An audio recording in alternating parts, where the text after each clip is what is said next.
Sidhu Moosewala murder case. शाम के करीब 5:30 बजे एक शख्स अपनी कार से अपने गांव की ओर निकलता है, अपने रिश्तेदार से मिलने के लिए।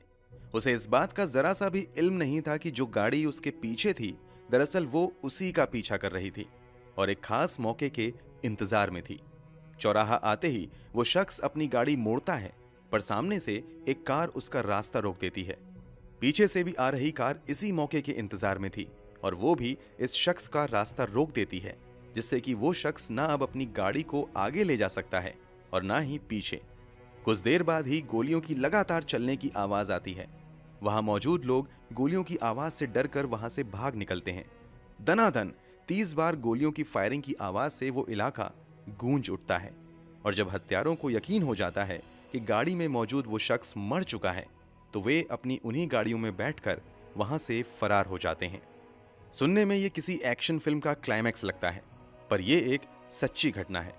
यह घटना है पंजाब के मनसा जिले की, जिसने ना सिर्फ पंजाब को बल्कि पूरे देश को अचंभित कर दिया था। दिन दहाड़े एक इंसान पर फायरिंग होती है और वो भी किसी मामूली नहीं बल्कि इस देश के सबसे बड़े पंजाबी सिंगर की, जिसकी सिर्फ इंडिया में ही नहीं बल्कि इंटरनेशनल लेवल पर भी लाखों में फॉलोअर्स थे, जिसकी सांठगांठ देश के एक बड़े लीडिंग पार्टी के साथ भी थी। हम बात कर रहे हैं सिद्धू मूसेवाला हत्याकांड के बारे में। Sidhu Moosewala Indian music industry और खास तौर पर इंडियन पॉप सिंगिंग इंडस्ट्री में मशहूर और अपनी खास पहचान बनाने वाले एक ऐसे सिंगर थे जिन्होंने पंजाबी रैप को इंटरनेशनल लेवल तक पहली बार पहुंचाया और इंडियन म्यूजिक इंडस्ट्री के हिप हॉप म्यूजिक को नया आयाम दिया, उसे इंटरनेशनल लेवल पर पहचान दिलाई। 28 साल के Sidhu Moosewala Punjabi singer, rapper, song writer और एक्टर थे। उन्होंने अपने जज्बे और लगन से छोटी सी उम्र में ही वो मकाम हासिल कर लिया जो कि कई कलाकार सालों की मेहनत के बाद भी हासिल नहीं कर पाते हैं। उनकी फैन फॉलोइंग लाखों में थी। उन्हें उनके शानदार गानों के लिए तो जाना ही जाता था, पर साथ ही controversial gangsta Punjabi rap songs के लिए भी जाना जाता था, जो कि एक तरह से गन्स और हथियारों को ग्लोरीफाई करके दिखाता था।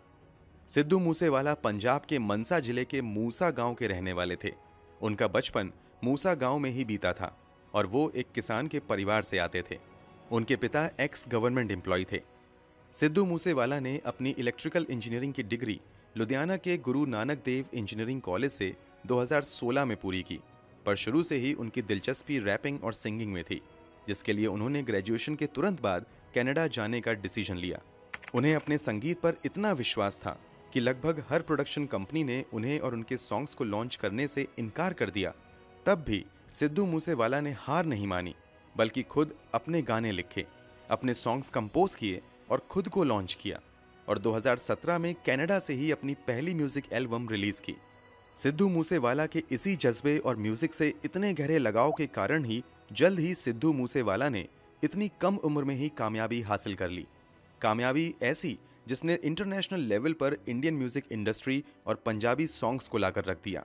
सिद्धू मूसेवाला के अधिकतर गाने जट सिख कम्युनिटी को ग्लोरीफाई करके दिखाते नजर आते थे। वो सिद्धू मूसेवाला ही थे जिन्होंने इंडियन और पंजाबी रैप को इंटरनेशनल लेवल तक पहुंचाया था, एक नई पहचान दी थी। उन्होंने हाल ही में असेंबली इलेक्शन के पहले कांग्रेस ज्वाइन कर पॉलिटिकल फील्ड में भी कदम रखा था, पर आप पार्टी के खिलाफ इलेक्शन में वो हार गए थे। उनकी मौत से एक दिन पहले ही उनकी सिक्योरिटी 342 और लोगों सहित पंजाब सरकार द्वारा हटा दी गई थी, जिसके कारण अपराधियों को अपना मकसद अंजाम देने में हेल्प मिली। सिद्धू मूसेवाला के मर्डर की सेंसेशन कनाडा तक भी थी, जिसकी सांठगांठ कनाडा के क्रिमिनल सिंडिकेट से भी जोड़ी जा रही थी। तो क्या था ये? कोई पॉलिटिकल प्लॉट, रेवेंज या फिर इंटर गैंग राइवलरी? क्या कनेक्शन था सिद्धू मूसेवाला का कनाडा की गैंग से? और क्या है सिद्धू मूसेवाला मर्डर केस के पीछे छिपा असली राज? सब जानेंगे इस वीडियो में, पर उससे पहले अगर आप हमारे चैनल पर नए हैं तो चैनल को सब्सक्राइब और रेड बेल आइकन प्रेस करना ना भूलें, ताकि आपको ऐसी ही इंटरेस्टिंग और क्राइम से जुड़ी खबरों की नोटिफिकेशन मिलती रहे। इस केस की छानबीन के दौरान पुलिस को इस केस से जुड़े एक और पुलिस केस की तरफ ले गई, जिसके पहलुओं के तर्ज पर सिद्धू मूसेवाला केस के पहलुओं को जोड़ा गया। 7 अगस्त 2021 सिद्धू मूसेवाला के मर्डर के लगभग 10 महीने पहले दिन दहाड़े सेक्टर 71 मोहाली में विक्रमजीत सिंह मिड्डू खेरा की गाड़ी को कुछ लोग अपनी गाड़ी से रोक देते हैं उस गाड़ी से दो लोग निकलते हैं और विक्रमजीत सिंह मिड्डू खेरा उर्फ विक्की मिड्डू खेरा पर लगातार फायरिंग करने लगते हैं। विक्की मिड्डू खेरा के पास उसकी कार में हमेशा से ही एक पिस्टल सेल्फ डिफेंस के लिए रहती थी, पर विक्की मिड्डू खेरा उस वक्त उस पिस्टल को यूज करने में नाकामयाब रहा और भागकर अपनी जान बचाना ही उसने सही समझा और गोलियों की फायरिंग के बीच ही वो अपनी जान बचाकर भागने लगता है। वो भागकर 500 मीटर दूर एक दीवार भी पार करने में कामयाब रहता है ताकि फायरिंग से बच सके, पर अफसोस अब तक उसे कुल 12 गोलियों ने छलनी कर दिया था, जिसके कारण उसकी ऑन स्पॉट डेथ हो गई थी। शार्प शूटर्स के थ्रू दिन दहाड़े फायरिंग करके और गाड़ी से रास्ता रोकना, ये सब सिद्धू मूसेवाला मर्डर केस जैसा ही सीन लग रहा था और आगे की तफ्तीश ने इस बात को सच साबित भी कर दिया। 33 साल के अकाली दल लीडर विक्रमजीत सिंह मिड्डू खेड़ा के केस की इन्वेस्टिगेशन से पता चला कि ये सब दविंदर बम्बीहा गैंग के लीडर लकी पडियल ने करवाया था। Davinder Bambiha gang Armenia based एक क्रिमिनल सिंडिकेट है, जिसके लीडर गौरव की 2016 में एनकाउंटर में डेथ के बाद से लकी पडियल इस गैंग का लीडर बन चुका था। लकी के डायरेक्शन पर ही वो 4 शार्प शूटर्स अनिल, सज्जन, अजय और सोमवार ने अमित डागर, कौशल चौधरी और भुप्पी राणा की हेल्प से इस मकसद को अंजाम दिया। पुलिस इन्वेस्टिगेशन में 4 में से 3 शूटर्स पकड़े गए और बाकी अभी भी फरार हैं। इन 3 शूटर्स यानी अनिल, अजय और सज्जन से ही की गई पूछताछ के दौरान ये पता चला कि विक्की मिड्डू खेड़ा के संबंध लॉरेंस बिश्नोई गैंग के साथ थे। लॉरेंस बिश्नोई के साथ विक्की मिड्डू खेड़ा की दोस्ती कॉलेज के टाइम से ही बड़ी गहरी थी। लॉरेंस बिश्नोई गैंग की सांठगांठ पूरे इंडिया में है और माना जाता है कि कुल 700 शूटर्स अभी भी लॉरेंस बिश्नोई के अंडर काम करते हैं और वो तिहाड़ जेल से ही ये सब कुछ हैंडल करता है और इन शूटर्स की भर्ती में हेल्प करता है कनाडा में बैठा गोल्डी बरार। किन लोगों को गैंग में लेना है और कब किसे क्या इंस्ट्रक्शन देने हैं, शूटिंग की सारी प्लानिंग गोल्डी बरार लॉरेंस बिश्नोई के इशारे पर कनाडा से बैठे बैठे ही करता है। इसके अलावा लॉरेंस बिश्नोई की इन्वॉल्वमेंट स्टूडेंट पॉलिटिक्स में भी खूब रही है, जिसके कारण उसकी पहचान विक्की मिड्डू खेड़ा से भी काफी ज्यादा बढ़ गई थी। विक्की मिड्डू खेड़ा एक प्रोएक्टिव स्टूडेंट पॉलिटिशियन था, जिसने शिरोमणि अकाल दल यानी एसएडी, जो कि स्टूडेंट ऑर्गेनाइजेशन ऑफ इंडिया यानी एसओआई का ही एक हिस्सा थी। 2010 से लेकर 2020 तक विक्की मिड्डू खेड़ा एसओआई चंडीगढ़ के इंचार्ज थे और साथ ही विक्की मिड्डू खेड़ा ने पार्लियामेंट्री इलेक्शन और असेंबली इलेक्शन के वक्त भी शिरोमणि अकाल दल का खूब बढ़ चढ़कर कैंपेन में साथ दिया था। उसकी इसी नजदीकी के कारण लॉरेंस बिश्नोई गैंग की राइवल गैंग यानी दविंदर बम्बीहा गैंग के निशाने पर आ चुका था विक्की मिड्डू खेड़ा। लॉरेंस बिश्नोई से अपनी दुश्मनी का बदला लेने के लिए ही लकी पडियल ने विक्की मिड्डू खेड़ा के मर्डर की साजिश रची और जब इस बात का खुलासा हुआ कि इसके पीछे किसका हाथ है, तब लॉरेंस बिश्नोई गैंग ने भी बदला लेने की प्लानिंग स्टार्ट कर दी। विक्की मिड्डू खेड़ा मर्डर केस में एक और शख्स शामिल था और वो था शगुनप्रीत सिंह, एक जाने माने हाई प्रोफाइल स्टार का मैनेजर, जो कि अभी भी पुलिस की पकड़ से बाहर था और ऑस्ट्रिया में जाकर छिपा था। शगुनप्रीत सिंह वही था जिसने विक्की मिड्डू खेड़ा की हत्या करने वाले शार्प शूटर्स को मर्डर से एक दिन पहले रिसीव किया था और उन्हें खरार, जो कि मोहाली से लगभग 14 किलोमीटर दूर था, फ्लैट भी मुहैया करवाया था। शगुनप्रीत सिंह ही वो कड़ी था जो सिद्धू मूसेवाला, लॉरेंस बिश्नोई गैंग और विक्की मिड्डू खेड़ा के केस के पहलुओं को आपस में जोड़ता है, क्योंकि शगुनप्रीत सिंह किसी और का नहीं बल्कि सिद्धू मूसेवाला का ही मैनेजर था, जिसके कारण सिद्धू मूसेवाला अब लॉरेंस बिश्नोई गैंग के निशाने पर आ चुका था। वो शगुनप्रीत ही था जिसके विक्की मिड्डू खेड़ा के मर्डर में शामिल होने की खबर के खुलासे के बाद से सिद्धू की मर्डर की प्लानिंग स्टार्ट हो गई थी। लॉरेंस बिश्नोई ने जेल में रहकर ही गोल्डी बरार से संपर्क किया, जिसने शार्प शूटर्स को हायर किया और 29 मई शाम 5:21 पर जब सिद्धू मूसेवाला अपने गांव अपने रिश्तेदार से मिलने जा रहा था, तब लॉरेंस बिश्नोई गैंग के आदमियों ने सिद्धू मूसेवाला की कार को बीच चौराहे पर ही घेर कर रोक दिया और लगातार उस पर गोलियां बरसाने लगे, ठीक उसी तरह जिस तरह विक्की मिड्डू खेड़ा के साथ हुआ था। पर यह उससे भी ज्यादा दिल दहला देने वाला और भयानक मंजर था। सिद्धू मूसेवाला पर कुल 6 शूटर्स ने उन्हें घेर कर लगातार गोलियां बरसाईं।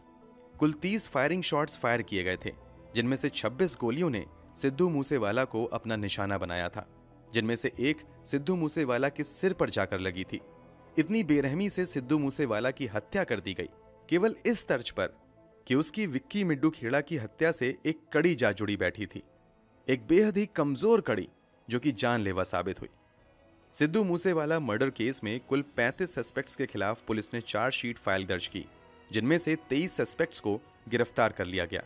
जबकि इस मर्डर को अंजाम देने वाले 6 में से 2 शूटर्स मनप्रीत सिंह अक्का मन्नू कुस्सा, जगरूप सिंह अक्का रूपा की अमृतसर के भकना गांव में एनकाउंटर में मौत हो गई। 6 शार्प शूटर्स में से एक दीपक मुंडी को भी पुलिस ने गिरफ्तार कर लिया। इसके अलावा सबसे चौंका देने वाली बात तब सामने आई जब इस मामले के मेन शूटर को पकड़ा गया, यानी अंकित सिरसा को, जो कि मात्र 18 साल का था। पुलिस इन्वेस्टिगेशन से यह बात सामने आई कि वो अंकित ही था जिसने मूसेवाला को सबसे पहले और सबसे नजदीक से गोली मारी थी। 18 साल का अंकित सिरसा पहले तो मोबाइल चुराने जैसी छोटी मोटी चोरियां ही करता था, पर फिर धीरे धीरे उसने गैंग से नाता जोड़ना शुरू कर दिया और देखते ही देखते वो लॉरेंस बिश्नोई गैंग का मेंबर भी बन गया, जिसके बाद उसने इस घटना को अंजाम दिया। अंकित अपने बाकी 2 साथियों सचिन भिवानी और कपिल पंडित के साथ 29 मई के बाद से ही फरार था और फतेहाबाद में जाकर छिपा बैठा था। पर सबसे ज्यादा चौंकाने वाली बात तब सामने आई जब पुलिस को उनकी जांच में अंकित और उनके साथियों के पास से पंजाब पुलिस की वर्दी बरामद हुई। इतने महीनों तक ये लोग पंजाब पुलिस की वर्दी पहनकर लोगों को बेवकूफ बनाते फिर रहे थे। जब भी उन्हें लगता कि वो पकड़े जाएंगे तो वे पंजाब पुलिस की वर्दी पहनकर पुलिस होने का ढोंग करते थे, पर उनकी ये चाल भी फेल हो गई और आखिरकार वे पकड़े गए। इन्वेस्टिगेशन के दौरान ये पता चला कि सिद्धू मूसेवाला की मर्डर की प्लानिंग 10 दिन पहले ही तय की गई थी, यानी कि 19 मई 2022 को ही सिद्धू मूसेवाला को जान से मारने की प्लानिंग थी। शार्प शूटर्स भी सिद्धू मूसेवाला के घर से 50 किलोमीटर दूर बठिंडा पहुंच चुके थे, पर सिद्धू मूसेवाला की सिक्योरिटी के कारण वो उस तक पहुंच नहीं पाए और जैसे ही उन्हें खबर मिली कि सिद्धू मूसेवाला की सिक्योरिटी हटा दी गई है, उन्होंने अपने प्लान को अंजाम दे दिया, जिसके कारण पंजाब की सरकार और आम जनता पार्टी पर भी कई सवाल उठाए गए। सिद्धू मूसेवाला केस न सिर्फ एक पॉलिटिकल मुद्दा बन चुका था, बल्कि इसने पंजाब और पंजाबी सिंगर्स की भी इंटरनेशनल क्राइम वर्ल्ड से जुड़ी साठगांठ पर सवाल कसे। सबने सवाल उठाए कि क्या सिद्धू मूसेवाला इस गैंग राइवलरी का शिकार हुआ था? क्या वो निर्दोष था और इस दुश्मनी और रिवेंज के चक्कर में बेमौत ही मारा गया? क्योंकि सिद्धू मूसेवाला अपने गानों में और म्यूजिकल वीडियो में वायलेंस और गन्स को बहुत ही ज्यादा ग्लोरीफाई करते थे और कहते हैं कि सिनेमा समाज का आईना होती है। तो क्या सच में सिद्धू मूसेवाला के भी कनेक्शन इंटरनेशनल माफिया के साथ थे? क्या सच में विक्की मिड्डू खेड़ा की मौत से सिद्धू मूसेवाला का कोई कनेक्शन था, या फिर बेबुनियाद तर्ज पर सिद्धू मूसेवाला की इतनी बेरहमी से हत्या कर दी गई? मूसेवाला हमेशा ही गन कल्चर को अपने गाने के थ्रू प्रमोट करने के लिए कंट्रोवर्सी में घिरे रहते थे। मई 2020 में उनकी 2 वीडियोस जो कि वायरल हुई थी, उसमें सिद्धू मूसेवाला 5 पुलिस कॉप्स के साथ AK-47 और पर्सनल पिस्टल फ्लॉन्ट करते हुए दिखाई देते हैं, जिसके बाद 6 पुलिस ऑफिसर्स को सस्पेंड भी कर दिया जाता है और उन्हें बरनाला पुलिस द्वारा हिरासत में भी लिया जाता है। पर बावजूद इसके जुलाई 2020 में सिद्धू फिर से एक कंट्रोवर्शियल वीडियो संजू रिलीज करते हैं, जिसमें अपने खिलाफ दर्ज किए गए मामले को एक ऑनर ऑफ बैच बताते हैं। जबकि सिद्धू मूसेवाला को करीब से जानने वाले बताते हैं कि सिद्धू मूसेवाला जितना अपने म्यूजिक वीडियो में बड़ा चढ़ाकर दिखाते हैं, उससे ठीक उल्टा वो काफी नर्म दिल और जमीन से जुड़े व्यक्ति थे। उन्हें अपने गांव मूसा से काफी लगाव था, इसलिए उन्होंने अपने स्टेज नेम में मूसेवाला जोड़ कर रखा था, ताकि उनके साथ साथ लोग उनके गांव को भी याद रखें। इतनी कामयाबी और शोहरत के बाद भी सिद्धू अपने गांव में ही रहना पसंद करते थे। उनके फैंस भी उनसे मिलने उनके गांव ही आया करते थे। साथ ही उन्हें अपनी दादी से भी काफी ज्यादा लगाव था, जिनके कहने पर ही उन्होंने अपने बाल नहीं कटवाए थे, जो कि सिख समुदाय में काफी खास माना जाता है। जमीन से जुड़े ऐसे इंसान और अपनी मिट्टी, अपने देश से इतना प्यार करने वाले ऐसे इंसान की इतनी बेरहमी और निर्ममता से हत्या कर दी जाती है, सिर्फ इस बिनाम पे कि उसका किसी गैंग के साथ शायद कनेक्शन था। सिद्धू मूसेवाला को जानने वाले और उनके फैंस उनकी इस तरह से निर्मम हत्या होने के बाद काफी सदमे में थे। ये केस ना सिर्फ पंजाब और सिद्धू मूसेवाला को चाहने वालों के लिए दर्दनाक था, बल्कि हमारी म्यूजिक इंडस्ट्री के लिए भी ये उतना ही शॉकिंग था। पर अभी भी सिद्धू मूसेवाला के विश्नोई गैंग और विक्की मिड्डू खेड़ा की मर्डर से जुड़े लिंक का खुलासा नहीं हुआ है। आपको क्या लगता है, क्या सिद्धू मूसेवाला की इन्वॉल्वमेंट क्रिमिनल्स और गैंग्स के साथ थी, या फिर दो गैंग्स के बीच की दुश्मनी में बेमौत मारा गया सिद्धू मूसेवाला। सिद्धू मूसेवाला केस की इन्वेस्टिगेशन के दौरान लॉरेंस बिश्नोई गैंग का नाम सामने आने पर लॉरेंस बिश्नोई गैंग ने यानी गोल्डी बरार ने सोशल मीडिया के जरिए खुद इस मर्डर की जिम्मेदारी ली। साथ ही मर्डर के कुछ दिनों बाद ही मीडिया के मर्डरर्स की एक वीडियो तेजी से वायरल हो रही थी, जिसमें वो मर्डर के बाद गन्स शो ऑफ करते और मजे करते नजर आ रहे थे, मानो जैसे कि ये उनका रोज का ही काम हो। पर अभी भी इस पूरे क्राइम का मास्टरमाइंड यानी कि गोल्डी बरार, जिसने शूटर्स को हायर किया और सारी प्लानिंग बनवाई, वो अभी भी पुलिस की पहुंच से काफी दूर कनाडा में छुपा बैठा है। धीरे धीरे लॉरेंस बिश्नोई गैंग और इंटरनेशनल माफिया की साठगांठ पुलिस के सामने खुल कर आ रही है। इस केस की छानबीन के लिए न सिर्फ पंजाब पुलिस बल्कि स्पेशल टास्क फोर्स यानी नेशनल इन्वेस्टिगेशन एजेंसी और एंटी टेररिस्ट टास्क फोर्स भी अपना पुरजोर लगाए हुए हैं और एक एक कर कई चेहरे भी सामने उभर कर आ रहे हैं। कई सिंगर से भी NIA पूछताछ कर रही है।